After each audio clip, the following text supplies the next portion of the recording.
one every year. And in the case of 2023, they went in there I'm sure they went in there about 2 times. So for this audit particularly, you said they did an inspection twice? Yeah, I believe they filled out the 8823 forms twice, so they must have gone in there. Because the documents I have showed they didn't fill it out. So here, let me show you. Okay, let me just check here.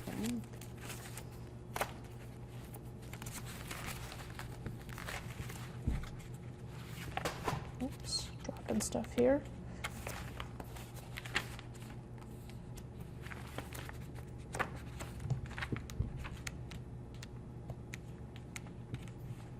Had it marked, but my sticker fell out.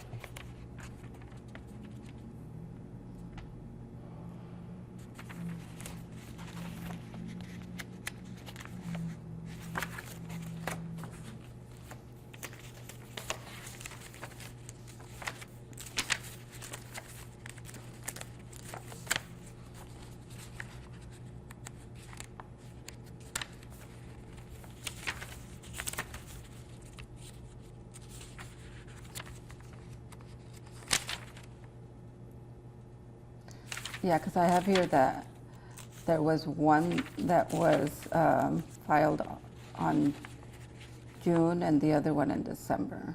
Okay, so it would have been after this was reported then. Yeah. So there were 2 filed. Maybe they didn't send me all the documents for this audit. Did they send you the 8823? No, they didn't send it. So maybe that's because I asked for everything pertaining to the last audit that they did. So that's what we're missing. And because those usually get reviewed for redaction, so I can't, Yeah, I mean, I'm just wondering if you can send me proof that that form was filed without having to. I could talk to Laura and see, because you're probably going to need this for your story soon, right? Well, yeah, because the documents here show that it wasn't ever filed. Oh. And so if it was filed and we need to update that, then I'd need some kind of proof that it was in order to update it. So our compliance staff told me that once on June 29th, showing that most items were corrected, but some were not. Okay. And later on December 29th, 2023, to show the remaining items. And so each time they did a physical inspection to re-verify the Yes, stuff of that was course. corrected and the stuff that Yes. was not? Okay, because it looks like from what they're discussing here, they just have to submit a plan of action and what they're correcting and what they're not. But for the physical items, they actually re-inspected. Okay. If there's any way you can send proof of that and then proof of the forms that were filed, the 8823. Yeah. And then I don't know what kind of proof of a physical inspection you'd have, maybe a report or an email or something that they can show me. I would think photos, right? I'll ask. Well, that they the took audit didn't photos. have any photos, but they have like this form where they kind of list all the physical findings. Let me write that down. So but you yeah, want, if there's proof any that way, we were there physically. because I thought I had all the documents relating to this audit. I mean, I think that's what I had requested. So if I didn't get them, I just would need to like make sure that. I'll let Laura know. I thought you had the 8823s too, since you were asking. No, I didn't. I just saw in the audit itself that it said, I don't have to pull it up, but it actually said we're not going to be filing an 8823 in the audit. Oh. So that's why I'm wondering what happened, whether like they came back and re-inspected and it wasn't corrected and that's why they filed it. But yeah, I would just need to report that one way or another and have something to back it up with. So otherwise I would report that they said they didn't file it, and then you're saying that they did, so I don't know what happened. It is my understanding that the process is that they file these 8823s based on the findings of the physical inspections. And if there is any issues that weren't remedied, then the IRS would decide on further action. Yeah, and you don't have any idea of whether or not IRS did find them? We don't, because the IRS does not let us know what penalties they impose give. Based on that. Yeah. So it was filed once or twice, you said? Twice. Okay. So then 2020 and 2023 twice. Okay. And then when was the last physical inspection done? I don't have the exact date, but I believe it was sometime in 2024. I could get Okay. back to you on the exact date. Yeah, if you could. And then you said there were two 8823s filed in 2023. Yes. What about in 2024? So that's what I'll get back to you on the exact date of how many and when they were. And if done. there's any receipt you can provide without having to go through a records request, just so that we can accurately report. Okay, I'll see what we could provide. Okay. I'll ask to see what That would be great. Yeah. We went back to the site. It's been almost a year. The most obvious thing that we can see is that, and this is mentioned in the audit, so it would have been part of the physical findings, but this roach infestation is still continuing, and it's not just in the units. It's all over the building. It's in the hallways. It's in all the shared spaces. They continue to say that they're spraying units, but when you have an infestation of that level, your solutions need to be much more comprehensive than spraying individual units once every 6 months. You need to bomb the place. You need to take significant action to get rid of a roach infestation, and it just doesn't appear that they're that interested in doing it. I mean, tenants are telling me that their units get sprayed once in a 6-month period of time, and they continue to schedule sprays, but then not show up and not say anything, and no call, no show. We understand the frustration. I mean, it's frustrating to see roaches in your home, right? And we are working with CDP and the management. We meet with them frequently to review the plan of action that they're doing to end the infestations. But, sometimes it takes more time as you end some and then new ones crop up. So yes, we do understand the frustrations, and we do want to tell tenants that we are working with CDP and the management company to remedy the issue. Why don't they just tent the place and bomb it? I mean, it would obviously involve relocating the tenants for a period of time, and they'd lose money on it. But sometimes you gotta bite the bullet and make the expenses that you need to make so that your tenants can have habitable living environment. I believe they're exploring every option to try to solve that issue. What are the options? What's the plan of action?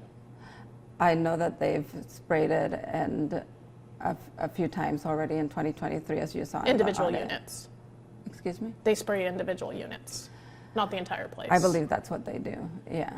And so they talk to the tenant, and when the tenant has time, then they go in there and spray the unit.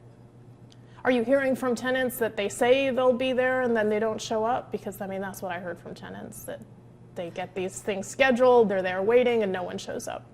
No, we have not, at this point, heard from tenants. But you guys also removed the public comment that's not on agenda item for your Housing Community Services or your Housing Stability Council. So after we aired that report, they removed non-agenda item public comments. Yeah, the verbal part of the public comments has now been restructured, and folks could talk about the topic at hand, right? The council needs to hear from the public before they make a decision, such as a funding decision that is on hand and what they're going to vote for that day. We welcome public comment. Folks could write or could email and let us know if they have any complaints, any feedback. We welcome it. We welcome it because that's part of the way we measure housing progress, right? By making sure that people who live in these homes feel like they are safe and they are stable, and we want to hear from them. But you took away the open public comment that's non-agenda item related. And that's how we found this story. That's how we realized what was going on. So the open public comment period, where people can come and voice their concerns about what's going on in their home, it's a valuable resource to these tenants, and it was removed as soon as they talked to the media. It does seem like there's some kind of correlation there. Yeah, it was restructured, and this is just for the Housing Stability Council meetings, right? We welcome public comment. Folks could email us, folks could send us letters via mail and contact us if they have any complaints at any of the more than 27,000 homes that we have funded or are in the process of being built. We do welcome any household in any one of those homes that has any complaints. We welcome them. We want to hear them. So roaches are not just unpleasant. It's a habitability issue. I mean, you have an 80-year-old woman with a walker in a tiny room, who's paying a decent amount of money for her age for this room, and it's completely infested with roaches, and she's been waiting for them to come spray, and they don't show up when they say they're going to show up. And there isn't an outlet for her to voice those concerns and feel like she's heard. Your tenants are telling me they've emailed you guys, they've called you guys, and they don't feel heard because this has been going on for years. Yeah. And we do want to hear from them. Every complaint to us, we take it seriously. Any complaint that we receive, we take seriously, and we look into it. And if for some reason they feel like they're not being heard, there's also legal avenues at their disposal that they could use. They could. They're low-income tenants. They can't afford lawyers. Oregon Law Center has. Yeah. So there is an legal Oregon Law services. Center lawsuit filed against CDP already. Yeah. And so that's one option. And yeah, it's understandable. I mean, nobody wants to live with roaches, right? And our goal is that everyone feels stable in their home and feels safe. So roaches isn't the only issue. The audit points out that there were multiple bathrooms out of order. We did a tour. Continue to be multiple bathrooms out of order. Some of them are labeled as being in repair. Some of them are not even labeled. You open the door and there's just storage stuff packed in there, and they're not even labeled as a bathroom. Tenants actually don't know where the showers are in their building. They don't have showers in their apartments, so they need to use these common shower spaces, which are then just randomly marked as maintenance, and nobody knows when they're going to be completed or not. Months on end saying maintenance, when you have tenants that are going around in a towel from one floor to another trying to find a shower. And they can't voice those concerns to the public. They can't make themselves heard. It's still going on for years. The audit was done in 2023, and there's still multiple bathrooms out of order. Yeah. We are working with CDP to try to solve these issues, and with the management company. As a housing and finance agency, our role is quality control, and we normally go and do these physical inspections once or twice a year. The management company is the one that does all those day-to-day, like fixes the bathrooms, pest control. And so when folks come to us, we go and we work with the management company and CDP, because our goal is for those tenants at Milepost 5 to stay stably housed and feel like they're safe in their homes. So how specifically are you working with CDP? Because your audit says, the audit done in 2023 says multiple bathrooms out of order. I went there, toured the place, there's still multiple bathrooms out of order. So what's being done? I know that they're getting fixed. Our compliance staff said that they're being addressed and that they're getting updates from CDP that the issues are getting solved. So there's a plan of action to solve all the issues. Seems to be a lot of lip service here, because I mean the audit says multiple bathrooms out of order. You go there, there's still multiple bathrooms out of order. Mm-hmm. It's been since 2023. It's about to be 2 years here soon, and it's still going on. So it seems to be lip service that these things are not actually being resolved, but there's a plan of action. There's always a plan of action, but it's not being done. No, I understand the frustration. Obviously, not having a bathroom that is on your floor and it's out of order is unfortunate, right? And to our understanding, those issues are getting corrected when we've gone to do the physical inspections, and some of the bathrooms that were out of order were corrected, were in order. So I think the thing that tenants feel the most is that the company doesn't care. They feel like CDP doesn't care, and they feel like you guys don't care at the housing agency that continues to fund them for multiple projects and doesn't actually hold them accountable. They have one cleaning lady for an entire facility of 800 and something units. The place is dirty. You walk around it, it's filthy. There's dirt that crusted on the walls, on the floors. It looks like it hasn't been cleaned in a long time, and it smells really bad. And people feel like nobody cares. They're just living in this situation and they can't get out.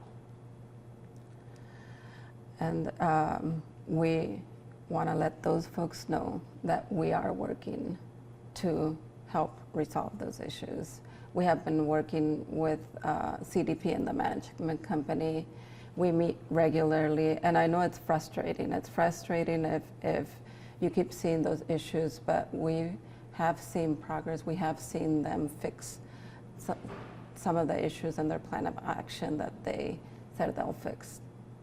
How exactly are you holding them accountable when you guys continue to fund them for more projects, though?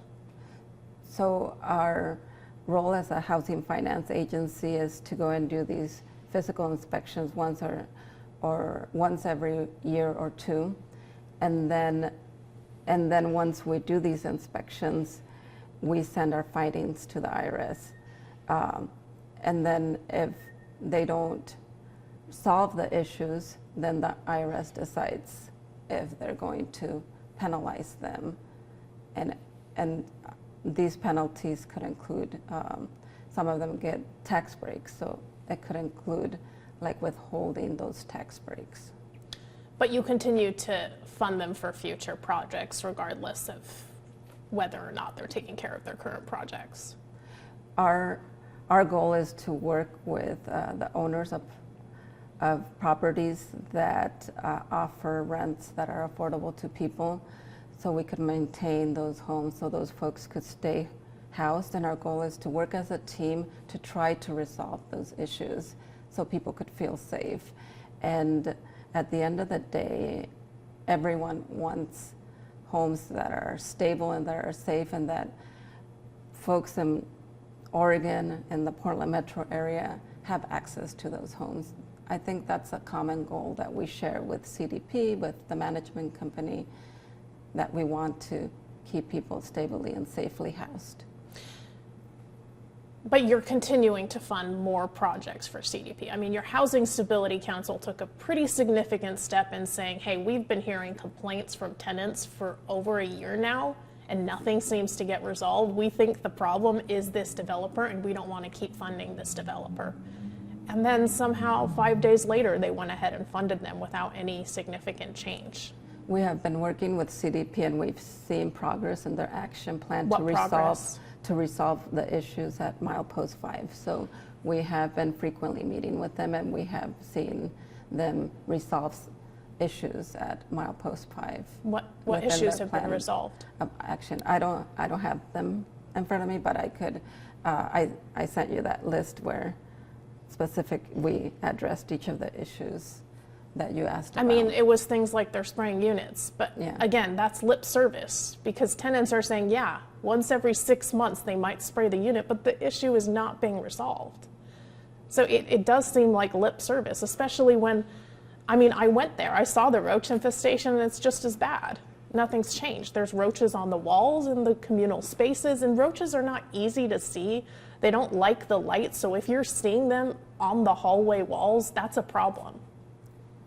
Yeah, and we'd like to let tenants know that they have options, they have legal options. If they don't see an issue being resolved, they could call someone like the Oregon Law Center, where they could get free representation.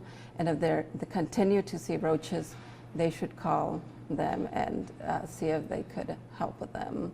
Because when you sign a lease agreement, there's responsibilities that the landlord has, and there's responsibilities that the tenant has. And if they keep on seeing roaches, they need to contact a legal representative to see how they could resolve the issue via the legal system. The Oregon Law Center is a huge wait list for tenants, and a lawsuit is not something everybody is willing to undertake just to be able to live in peace at an affordable rate that you've been promised. And these are taxpayer dollars that are affording these rates.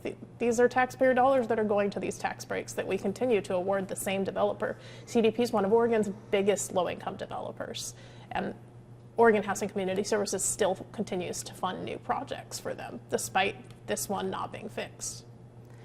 And we continue to meet with them. We continue to meet with them on a regular basis, and we have seen many of the issues that have popped up in Milepost 5 resolved.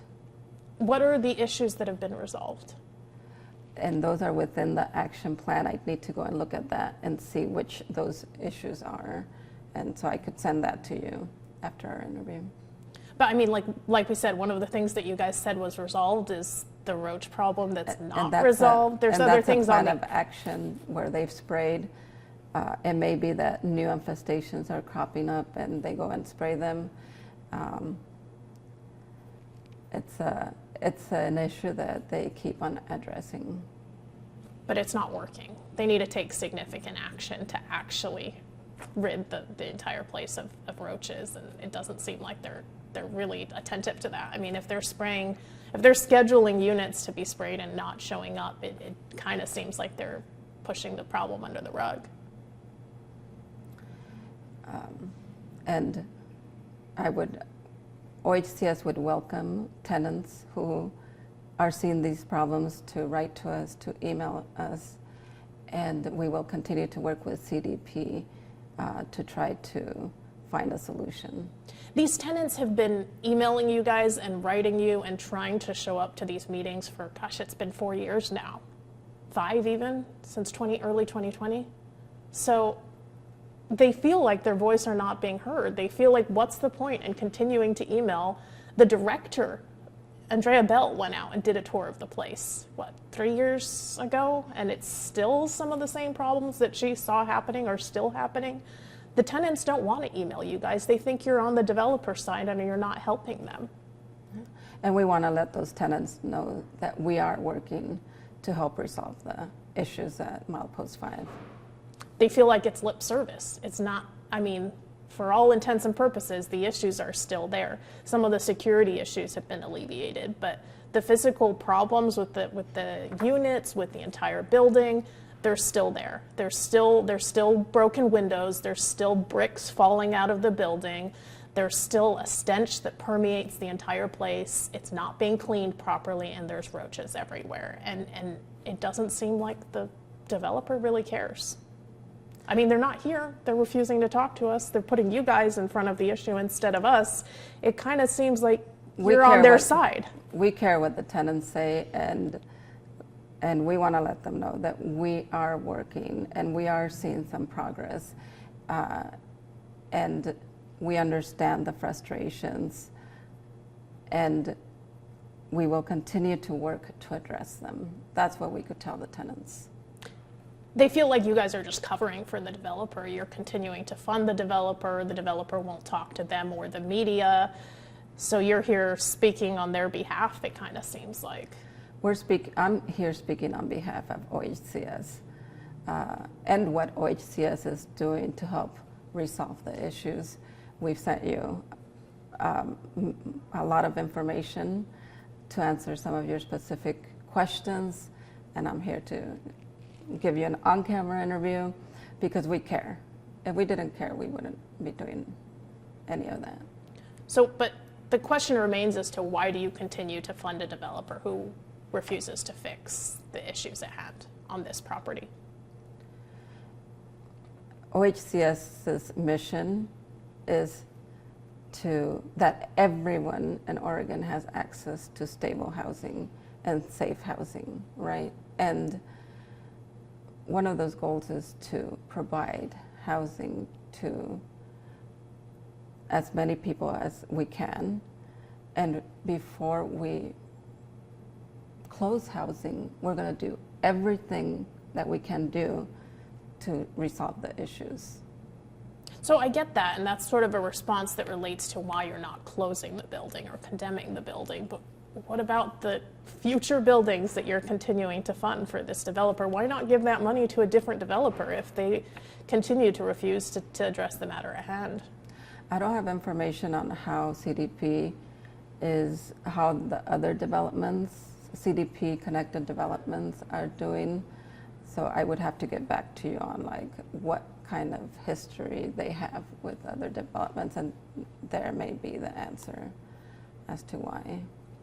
In terms of like, are they performing as poorly with other developments? I don't know. Is that what you were responsible? We'll need to look at that and see. But really, funding decisions are, as I understand them, are based on a formula, and that's through our affordable rental housing program. And they're scored, and then folks apply, and then they get the funding. So it may be based on that formula that they keep on getting funding. And I know that our funding system has changed, so we work with developers to make sure that they are submitting the best kind of plan to build a development, and that they are able to check off all certain things. So it's a long process, and I could give you more information on how that funding works and how funding is allocated to folks and what considerations the Do you funding team consider takes. how well they're maintaining their current properties in your future funding decisions? I would have to look at that and see if that's one of the considerations. And then the other question I have is the city has almost $16,000 worth of liens on this property. So they're actually holding this developer accountable. They're saying, hey, we did this physical inspection. There's 25 things that haven't been corrected. You haven't let us back on the site or provided us any proof that this has been corrected. And they're actually finding them and taking some decisive action. It would appear that the city is, that they have more reason to be afraid of the city than they do of the state agency that they're getting millions of dollars in taxpayer dollars from. We don't know what penalties the IRS has imposed on the owner, so we really can't talk about what penalties are coming from our physical inspections and the fines between the city of Portland and CDP. That is information that we don't have. The actions that you can take in terms of regulation are deciding how much money to give them in the future based on their performance with current properties, and you do have that power, but it doesn't appear as if you're using it. The Housing Stability Council threatened to use it and then never did.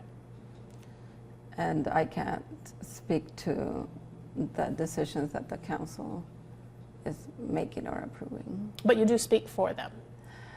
What I could say from the OHCS perspective is that we work very, very hard to build as many homes as we can of every shape and form, because there is a housing backlog, and that's decades in the making, and there is a lot of people that need safe and stable housing.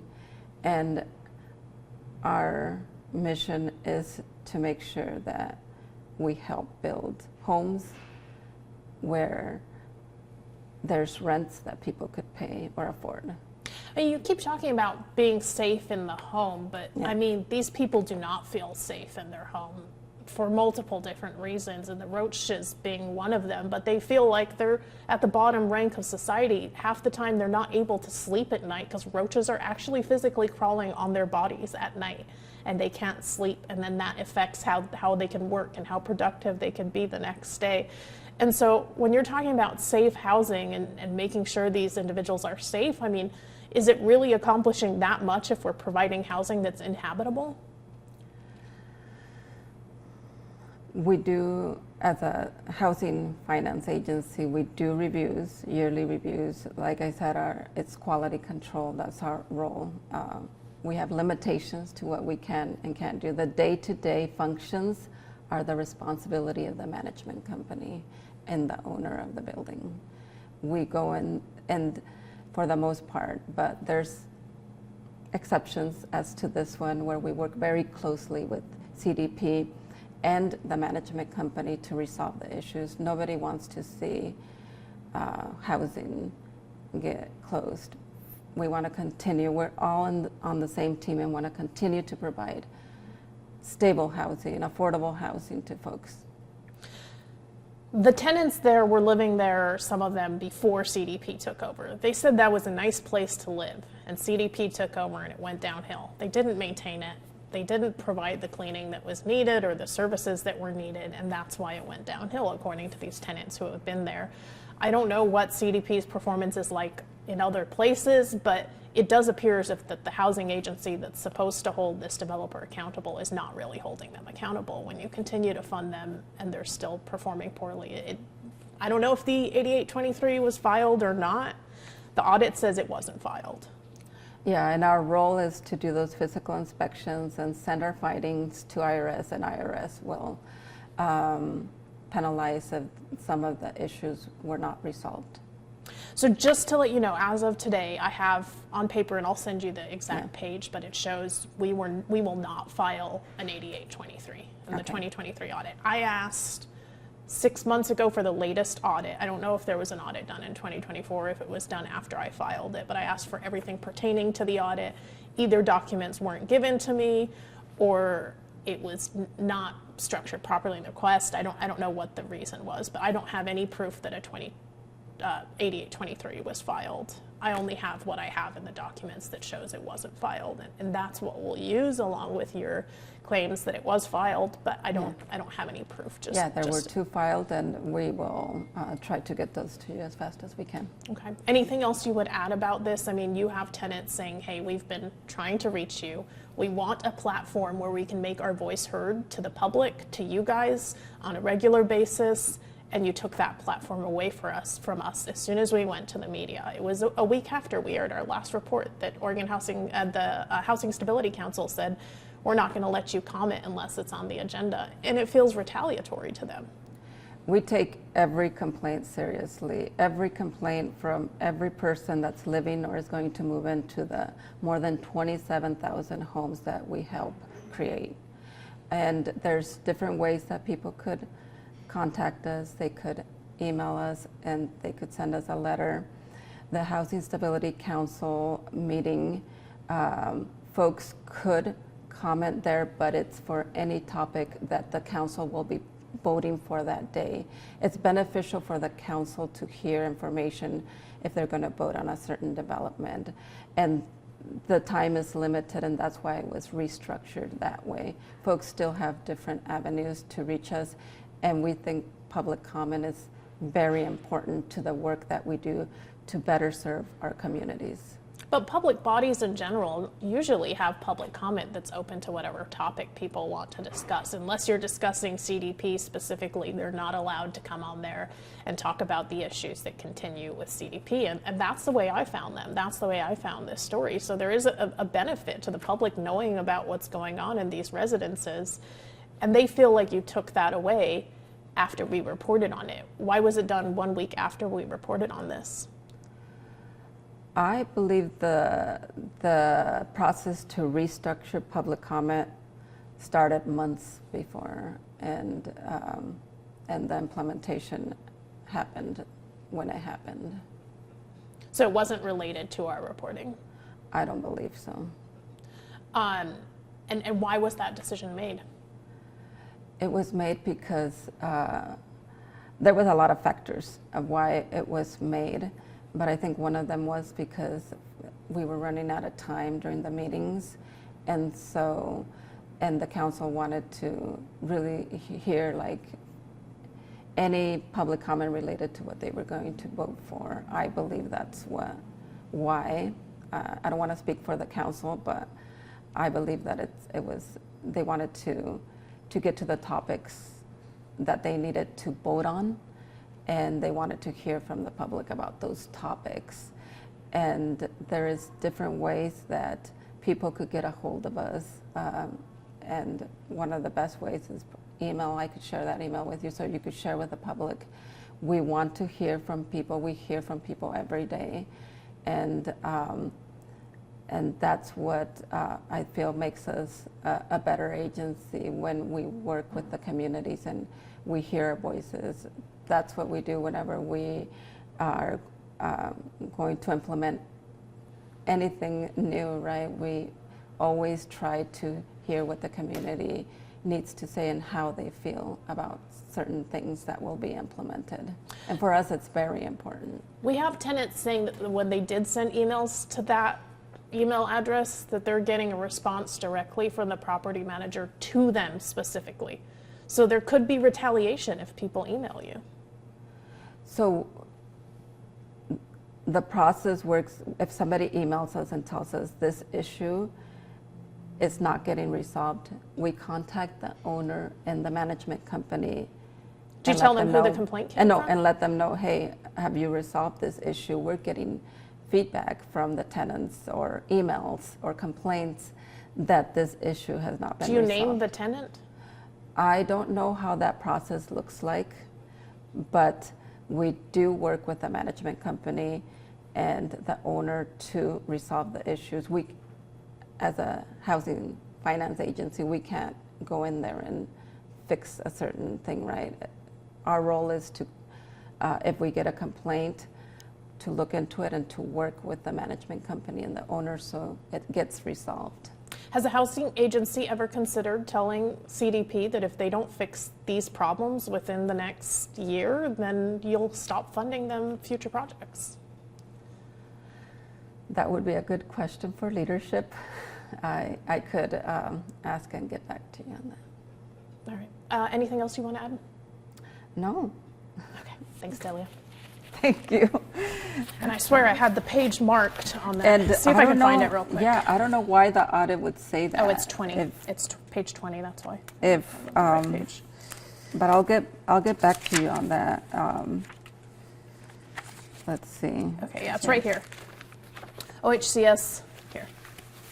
OHCS will not be filing an IRS 8823 for the state deficiency standards. Let's see. I'll take a picture of this. Yeah, and this is send just it. the records that I was sent, so I think you probably Okay, have access to and this too, I'll- page 20. I'll work with our public records folks to try to see if we could get that to you as fast as we can. Okay, that would be great. Because the information I have is that that's the normal process. I guess if we go in there and we do the inspection and there isn't any.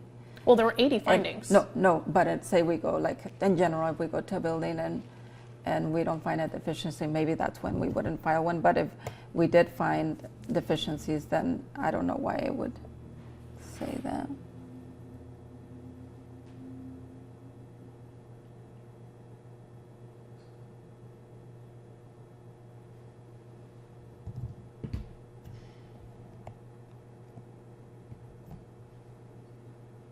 Yeah, these are 80 physical findings. Yeah. So, because yeah, as I told you, I do have that there was 2 8823s filed. Okay. Yeah, if you could send me In proof, 2023. I'm happy to. So I'm gonna send you that proof, and then I owe you something else. When the last inspection was, Yes. if we had any in 2024, and what else? I have to go through the recording because I think there was another question that we had, but I'm blanking on it right now. I'll text you as soon as I